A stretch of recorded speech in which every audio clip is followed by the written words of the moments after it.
أعوذ بالله من الشيطان الرجيم. بسم الله الرحمن الرحيم.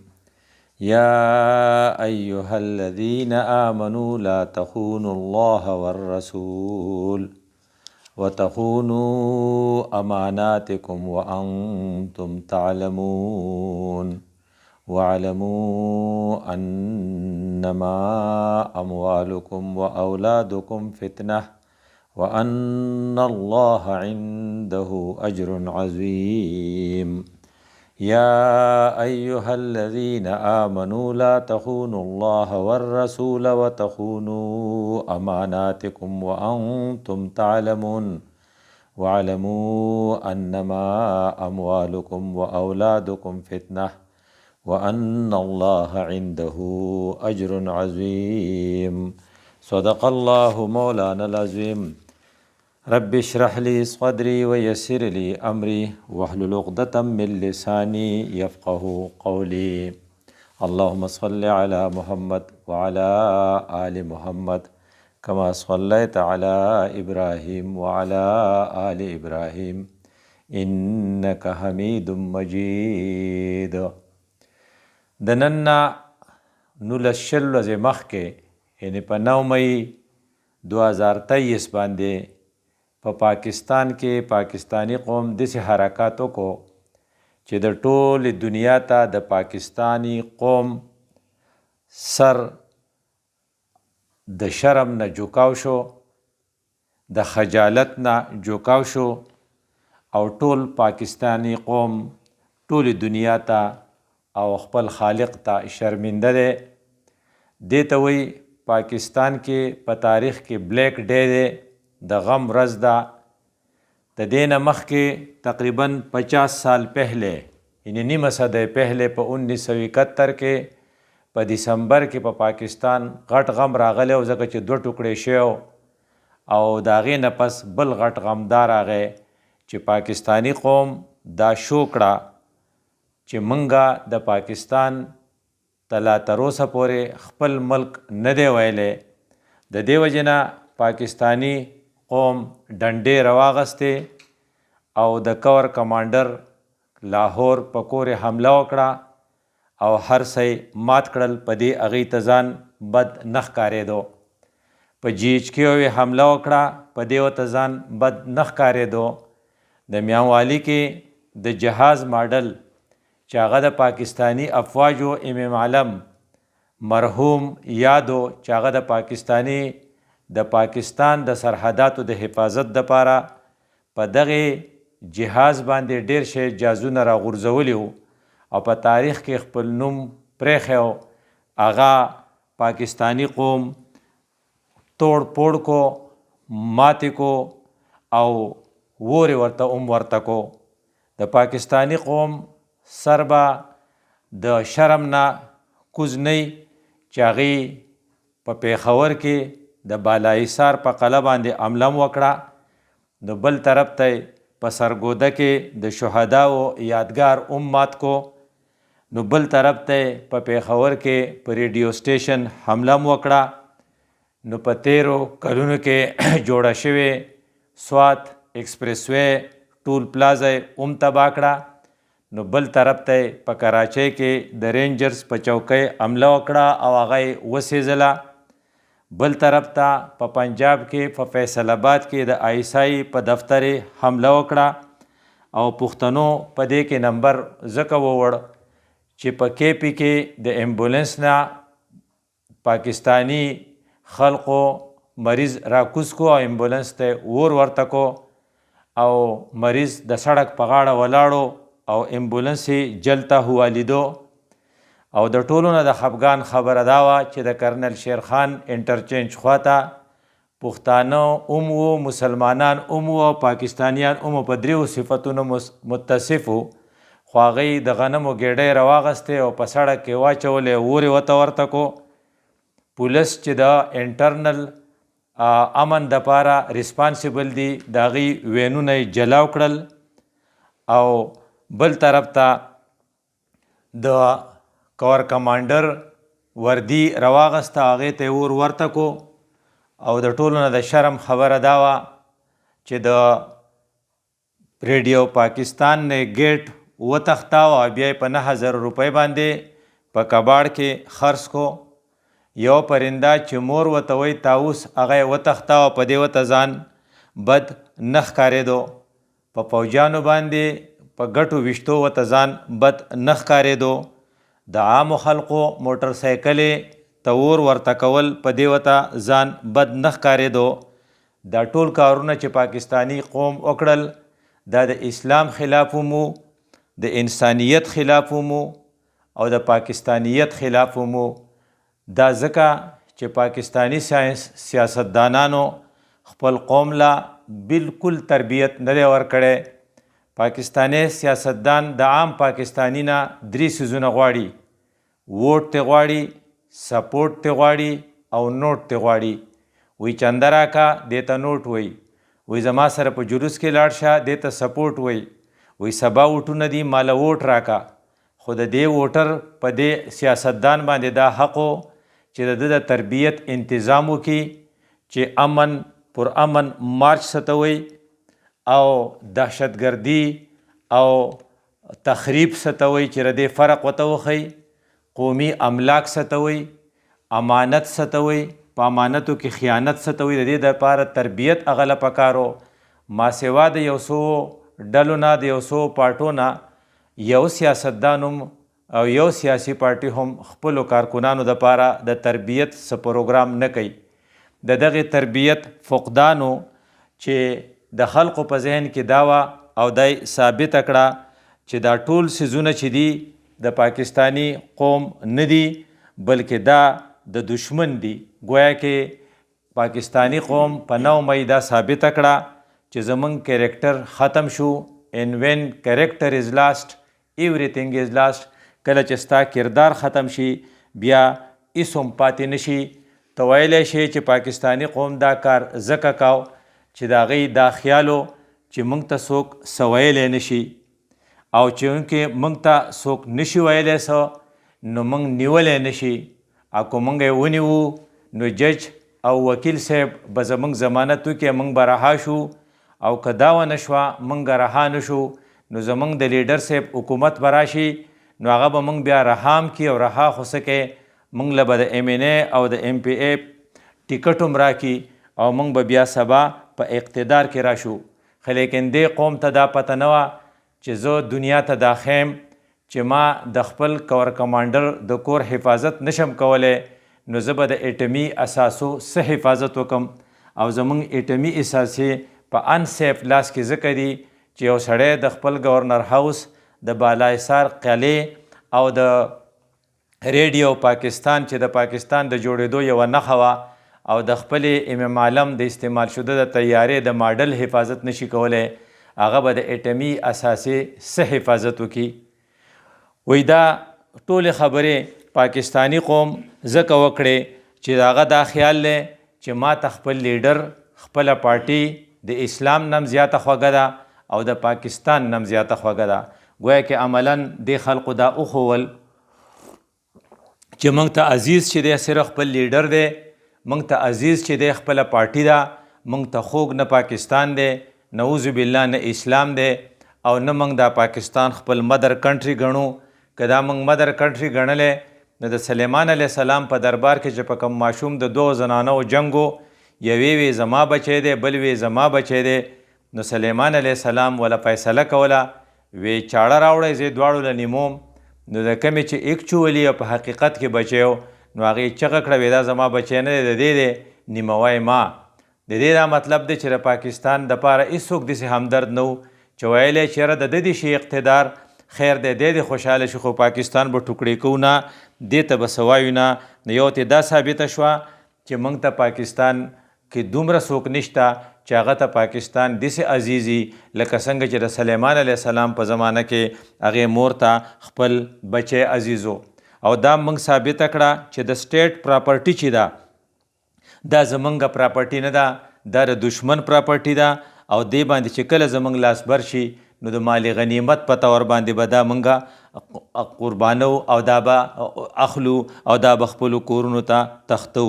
او بله دا ثابته کړه چې کومو کسانو خپل جان ورکړو او خپل زندگی قربانه کړې وه د پاکستان د بچ کولو دپاره، نعوذ بالله هغوی ښه نه کړي، هغوی له دا کار نه په کار، ځکه وله موږ هغو له سزا ورکو او د هغو پاتې شوی جاس یا د هغو پاتې شوی مجسمې یا د هغو پاتې شوی نشانې موږ تباه کوو. او قومي وقار چې دی هغه خواړه زموږ په ذهن کې سشتی نه، بلکې زموږ دا خیال دی ځکه د پاکستان په باره کې هغه خراب الفاظ چې د امریکې وکیل په عدالت کې ویلي چې د پاکستاني نه ته هر توقع کولی شي دی د پیسې دپاره هر څه کوي، هغه موږ په دې 9 مئی باندې ثابته کړه چې واقعي موږ هر څه کولو ته تیار یو. گویا کې په دې کردارو په 9 مئی کې موږ دا وښوه چې زموږ په زړه کې رحم نشته. موږ امبولنس سیزلو باندې راته ځان بد نه ښکاري، په لارې چې موټر سایکل ځي پردی موټر سایکل نیول هغې ته اور ورته کول موږ ته په ځان بد نه ښکاري، د پردي پټي نه غنمو ګېډۍ راغستل او هغې ته اور ورته کول په دې موږ ته ځان بد نه ښکاري. زموږ په زړه کې رحم نشته، لیکن موږ بیا هم د الله نه د رحم اپیل کوو. وی دا څنګه خبره ده، پتا کې رحم نشته او د الله نه رحم غواړي. وی تا چې خپل فوجي تنصیبات یا د ارمي هغه ځایونه په تباه کړل، نو د دې دا مطلب دی چې څوک ستا حفاظت کوي تا هغې تباه کوې، نو د دې دا مطلب دی چې ته خودکشي کې یا خپلې خپې په خپله باندې وخې. چې موږ ډېر خفه شو، موږ وی چې اخر کار چې الله په دې باره کې څه وایي، نو د الله تعالی احکاماتو ته چې موږ وکتل، نو صورت انفال موږ آیات نمبر 28 چې راواړو، آیات نمبر 27 او 28 نو الله موږ ته دا ویلو یا ایها الذین آمنو، ای ایمان والو. دا کار چې چا کړی هغې کې درې خبرې مشترکې دي، یو دا پاکستانانو، یو دا مسلمانانو. نه د انډیا نه څوک راغلي وو، نه د اسرائیل نه څوک راغلي وو، نو ظاهري طور د دې په پاکستانیت کې هم څه شک نشته. دا د هرې ډلې چې وو، هر چا چې بریف کړي وو، هر چا چې ورته ویلي وو، دا خبره خو شکي ده، خو دا خبره یقیني ده چې دا په یا ایها الذین آمنو کې راځي، ځکه یا ایها الذین آمنو هغې خلقو ته وایي چې هغوی دعوه کوي چې موږ کلمه ویلې ده او موږ مسلمانان یو. نو دا مسلمانانو ځکه هندوان څوک نو راغلي، نه یهودیان راغلي وو، دا پاکستانیانو ځکه چې انډیا نه یا د بل دنیا نه هېڅوک هم نو راغلي، نو دا دوه صفتونه د هغو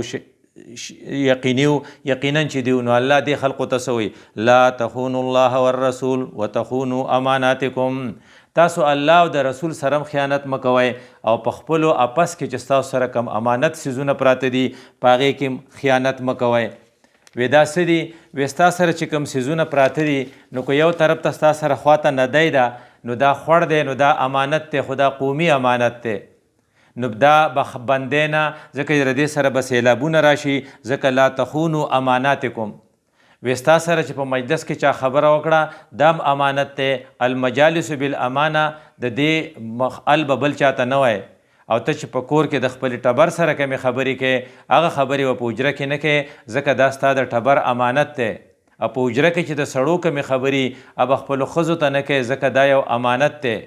نو یو طرف ته ستا سره دا ډېر شی امانتونه پراته دي، نو په دې امانتونو کې هغه هم دي چې هغه شخصي اموال دي چې تاله چا درکړي، که هغه د مولو په صورت کې، که هغه د کالو په صورت کې، چا ستا سره کالي یې دا امانت دی، که چا ستا سره د مولو دغه یې بوجۍ یې چې دا به دلته پراته نو دا هم امانت دی. او دا اجتماعي امانت هم کیدی شي چې اجتماعي څیزونه یا تا ته چا والی، لکه ستا د کور نه یو طرف ته خوړګی ده هغه ندی ده، دا قومي امانت دی، دا به تنګی نه. نو بل طرف ته ستا د کور نه سړک دی، نو دا سړک هم قومي امانت دی، نو په دې کې به ځای په ځای ګاډۍ ودرې نه، دې ته به ګن ارتاوی نه، بې ځایه به پارکینګ کې نه، او دا خو به کنې به یې نه، ځکه دا قومي امانت دی. نو بیا د دې خواته پول دی، نو دا پول هم قومي امانت دی. نو د دې خواته ډسپنسري ده، نو دا هم قومي امانت دی. د دې خواته سکول او مدرسه ده، نو دا هم قومي امانت دی. نو په دې کې به خیانت نه کې. لا تخونوا الله ورسوله وتخونوا اماناتکم.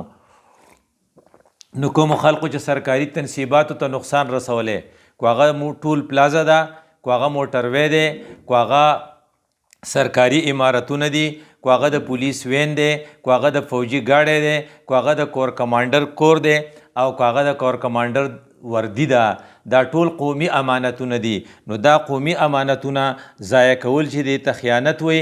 وانتم تعلمون، او تاسو ښه پوهیږئ چې دا امانت دی، د دې ضایع کول خیانت دی. او کم سړی چې پوهیږي او سره د پوهې نه دا کار کوي دې ته ډټایي وایي. دې ته دا سړی چې دی دې غلطي نه کوي، دې ډټایي کوي، دې زړور دی، دې زبردستی کوي، دې خپل زور ښیي. نو الله تعالی ورته چې دا چا دپاره دا زور ښیي؟ د دې په بدل کې به تا ته څه میلاو شي؟ ته چې ګیټ راوالې او د ریډیو پاکستان ګیټ بیا په دغه باندې په هغې سړي باندې خرڅ کې چې هلته کباړ هغه خلک خرڅوي، نو په کباړ کې دې په 9000 روپۍ خرڅ کو، تا ته خو ځان بد نه ښکاري، خو دا قومي امانت تا واغستو او د دې تا یو توهین وکړو، دا 9000 روپۍ به ته څه کې؟ دا به ته خپلو بچو له جمع کې. نو الله وی وعلموا انما اموالکم و اولادکم فتنه. دا ګورې ستا را بچي چې دي دا موږ تاله درکړي دي، دا ته چې کومې پیسې ستا سره دي دا موږ تاله درکړي دي، دا ستا دپاره ازمیښت دی. هسې نه چې د دې بچو دپاره ته هغه ناروا وکړې چې ګیټ والې خرڅې کې، مور والې او هغه کور ته اوسې او بیا په هغې باندې فخر کوی دا ته ما را تختولی و، دا ته د بچو دپاره کې. نو دا بچي د لمونږ درکړي دي، دا ستا دپاره ازمایش دی. وان الله عنده اجر عظیم، او اصل اجر خو د الله سره دی، الله خو دې خفه کو. نو چې الله دې خفه کو نو په دې بچي سر ته نه رسې، دا بچی او دا مال به موږ ستا دپاره مصیبت کو، دا به ستا دپاره غم کو، او تا ته به په دنیا کې هم د دې سزا میلاویږي. په دنیا کې دومره بدنام شوې چې ټوله دنیا په تا پورې خاندي چې دا هغه قوم دی چې خپل فوجي تنصیبات په خپله تباه کوي، دا هغه قوم دی چې د خپلو پولیس وینونو باندې په خپله حمله کوي، دا هغه قوم دی چې خپل یادګار شهدا په خپله تباه کوي، په دې ورته ځان بد نه ښکاري. نو په دنیا کې د عزت ختم شو، په آخرت کې به سره خدای پاک څه سلوک کوي. سړی حیران شي چې الله رسول چې کومې خبرې کړې وي نو هغه تر دې وایي چې یو سړی شهید هم شي خو چې پردی حق والی نو الله ورته نه معاف کوي. دې وجه نه د الله رسول ویلي یغفر للشهید کل ذنب الا الدین. پردی قرض چې د باندې دی نو په شهادت درته نه معاف کېږي. نو چې 22 کروڑ عوامو قرض دی، ځکه ټول پلازا د 22 کروڑ عوامو وه، تا چې تباه کړه دا اوس په تا باندې قرض دی. او همدغه رنګې رسول الله ویلو چې عد الحیات والمحیت، الله به د قیامت په ورځ باندې تا ته وایي چې ته که تا ستن چېرته پټه کړي که تا تار پټ کړی، د الله رسول ځکه صحابه ورته وی چې که تاسو ته په غنیمت کې ستن او تار میلاو شي نو هغه هم کمباین دغه ته راوړئ چې هغه په غنیمت په مال کې شامل شي، هسې نه چې خپل جیب ته واچوئ. ځکه و ایاکم والغلول، ځان د دوکې نه ساتئ. نو چې کوم سړي پردی شی قبضه کو او هر هغه شی چې د سره په امانتو د پای کې خیانت وکړو، ته پوه شه چې د مؤمن په ډیفینیشن نه پوره کیږي. ځکه لا ایمان لمن لا امانت له، کم سړی چې د امانتو خیال نه ساتي د دې سړي ایمان په شک کې دی، د دې ایمان نشته. نو ګویا کوي چې کومو خلقو په امانتو کې خیانت کړی دی، قومي تنصیباتو ته نقصان رسولی دی، د رسول الله صلی الله علیه وسلم د دې ډیفینیشن مطابق ایمان د هغې په شک کې شو. بلکې د مؤمن ډیفینیشن چې د الله رسول په کوم الفاظو کې کړی هغې ته ګوره، بیا ځان ته ګوره. المؤمن من امنه الناس علی اموالهم، او کم مؤمن هغه دی چې خلق خپل مالونه د هغه سره ږدي، و دمائهم، او خپل عزتونه د هغه سره ږدي. نو چې کله ته په د دې حده پورې خبره ورسېده چې تا امبولینس وسېزوه، د امبولینس نه د مریض راکوز کو او مریض ورته کتل او تا د هغه امبولینس نو په تا به خلق څه اعتبار وکړي؟ نو ګویا کې چې ته د اعتبار نه ووتې. او د الله رسول ویلو چې د مؤمن ډیفینیشن دا دی چې خلق به په اعتبار کوي، خپل مال به هم د هغه سره ږدي او خپل جان به هم د هغه سره ږدي، ځکه هلته به محفوظي. نو دا ډیفینیشن کې هم ته خراب شوې. د دې وجه نه رسول الله صلی الله علیه وسلم ویلي من ماته، څوک چې مړ شو وهو بری من الکبر والغلول والدین، چې دا درې صفتونه پکې وو. یو خو کبر یې نه کوه چې نور خلق ورته سپک ښکارېده چې دا زه کوم ډیسیژن کوم دا ټیک دی، دا نور مخلوق ټول غله دي، صرف زه سچ یم، دا تکبر والا سړی دی. دا دویم سړی چې دی والغلول، دی په امانتو کې خیانت کوي، قومي تنصیبات یې تباه کړل او په ده باندې قرضي. که دا درې خبرې پې نه نو دی به دخل الجنه، جنت ته لاړ شي. نو درې واړه په تا کې رالې، پردی حق دې ووو او کبر دې وکړو، نور مخلوق د سپک ښکاري.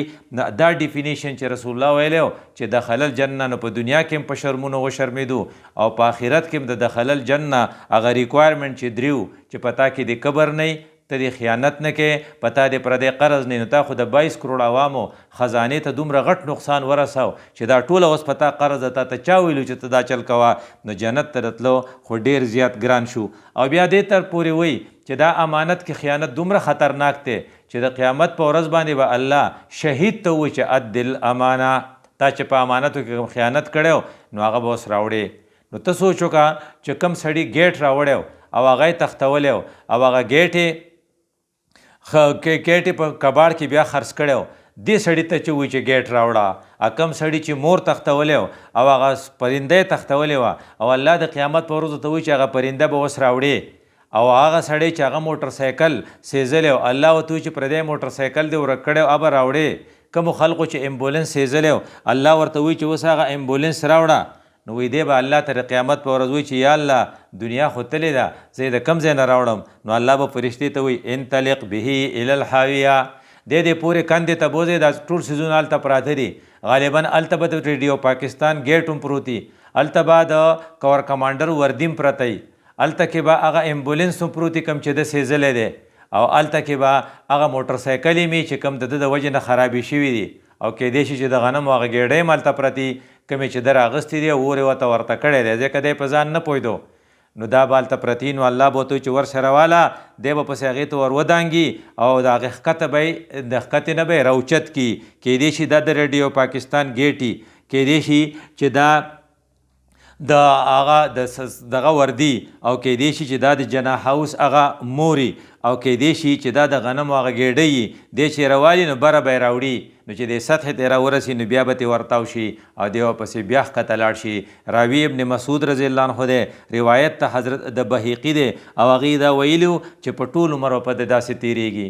نو کومو خلقو چې دا کار کړی دی، دی دا ځکه کړی چې ردې کلک یقین چې موږ ته څوک څه نشي ویلی. که چا راته څه ووې نو ججان او وکیلان به زموږ ضمانت وکړي، که ضمانت ونه شو نو زموږ به که خیر حکومت راشي. د دې وجې نه دا یو چې په کوم ملک کې ضابطه نه وي هلته نور ګناهونه بیا زیات کیږي. زموږ دا دعا ده چې کومو خلقو دا غټ جرم کړی دی هغې له د الله د توبې توفیق ورکړي او هغه دې په دې باندې انتهایي نادم شي. ولا تقنطوا من رحمت الله، د الله د رحمت نه دې مایوسه نه شي، د دې کمپنسیشن ته دې ځان مخامخ کړي او الله دې د دې توبه قبوله کړي. او کومو کسانو چې د دې په باره کې د فیصلې حق دی هغه دې دغه په بنیاد باندې د دلایلو د شواهدو په بنیاد باندې د دې خلاف سخته فیصله وکړي، ځکه دا ناقابل معافي جرم دی. کو فرض که دې وخت کې دې ته سزا میلاو شوه، د دې سره به د اصلاح یو فضا پیدا شي، او کو فرض که دې ته اوس سزا میلاو نه شوه او د دې خلقو ته عبرتناک جرم عبرتناکه سزا میلاو نه شوه، نو مجرمان به نور هم حوصله ومومي او په فیوچر کې به بیا ډېره غټه خطره پیدا شي چې بین الاقوامي ایجنسیز به موږ ته ووایي چې تاسو ردې قابل نه یې چې ایټمي اثاثه بچ کړئ. د دې وجې نه تاسو څنګه چې د نه موږ سټیټ بینک قبضه کو، داسې به د نه اوس ایټمي اثاثه قبضه کو او بیا به د پاکستان الله مالکي د الله نه به غواړو چې الله زمونږ عدلیې له توفیق ورکړي چې سخته سخته سزا د شواهدو په بنیاد مجرمانو ته ورکړي او مجرمانو ته الله هدایت نصیب کړي او لیډرانو له خدای پاک توفیق ورکړي چې خپلو ورکرانو نه صرف ووټ او نوټ او سپورټ نه غواړي بلکې د هغې تربیت هم وکړي. اقول قولي هذا استغفر الله لي ولکم ولسائر المسلمین.